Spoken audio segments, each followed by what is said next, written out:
Well, no one knows better than you and Q how much music can bring you back to a specific place and time, and that music therapy is becoming maybe one of the most important tools in dealing with people who suffer from dementia or even patients who've had brain surgery. No. You hear a song and you're transported right back to that moment. So with that in mind, a group of young musicians and not so young musicians are gathering on March 11th at the Berkeley Church in Toronto to put on a concert to support an amazing charity, the Canadian Music Therapy Trust Fund. And there are a bunch of young musicians, but they will be joined by legendary children's entertainer Fred Penner. I'm all verklempt because I've had a crush on him. It's just really weird. So Fred is joining us in studio now to play a song about music and memory. It's no secret. It's all around you when you listen and you learn what's true. What is thunder? Why is it loud? How does rain come out of a cloud? It all started the day you arrived, when your senses were coming alive. Hot or cold, low or high, the first time you saw a bird in the sky. Learning is something we always do. When you play, that's a time to learn something new. Measuring, building, figuring out, and discovering what life's about. Making music is a joy to me. I'm surrounded by a symphony, melodies floating inside my head, saying come out and play before it's time for bed.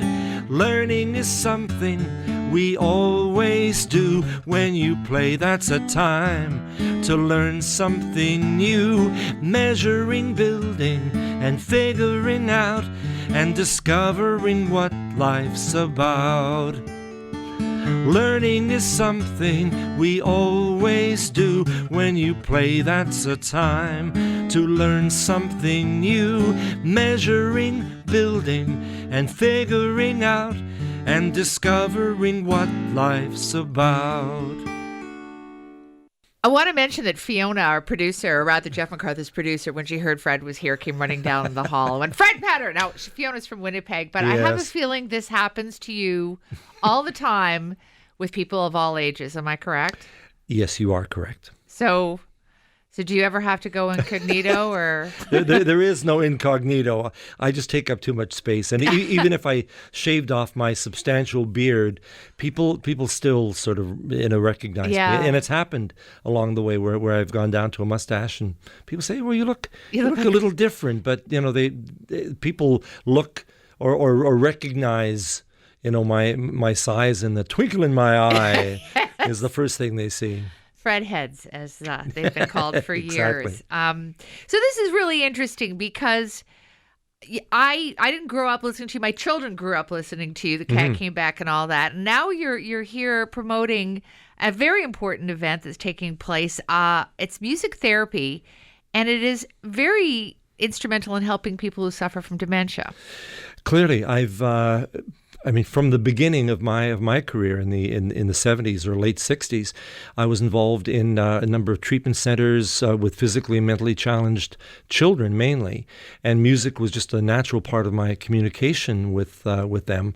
I'd go into I'd go to work and I'd have my guitar with me, and depending on the time and the situation, a song inevitably sort of came from it. And as the years went by, I would go into senior centers and do the same thing, just go in and sit down with the guitar and sing. But often I would ask one of the nurses or the caregivers, tell me something about these people. Where are they from? What do they have any music in their lives? And so I'll find out what their backgrounds are, because I've got a pretty vast range of stuff that's stuck inside this little brain of mine. and just actually not that long ago, about a year ago, I was in a center, Lions Center in Winnipeg, and there was one gentleman whose head was sort of bent down. He was in a catatonic state. I said, what's the story here? He said, well, he's from German background, and he's suffering from dementia. And so German, that's my background. So I started singing, Du liegst mir im Herzen, du liegst mir im Sinn. It's an old German drinking song, where you, yeah. And suddenly his head came up, yeah, and he started pouring out this beautiful baritone voice. And I was, stopped, and the staff were stopped in their tracks because there's a part of your brain that is separate from dementia or Alzheimer's that still relates to the music, and that is fascinating. It's a fact, but when you link into that, it's like it's an awakening, truly. I'm going to ask you a question that probably every famous singer who's famous for one song gets asked all the time. Do you ever get tired of playing The Cat Came Back? Never. I know. I really don't, because I bring variations to it. It's expanded a little bit. I write new verses to it all the time, but because the chord progression is so cyclical, hit the road. Hit the road, Jack. Hit the road, cat. Or crab bucket, cat bucket. Excellent. Comes out.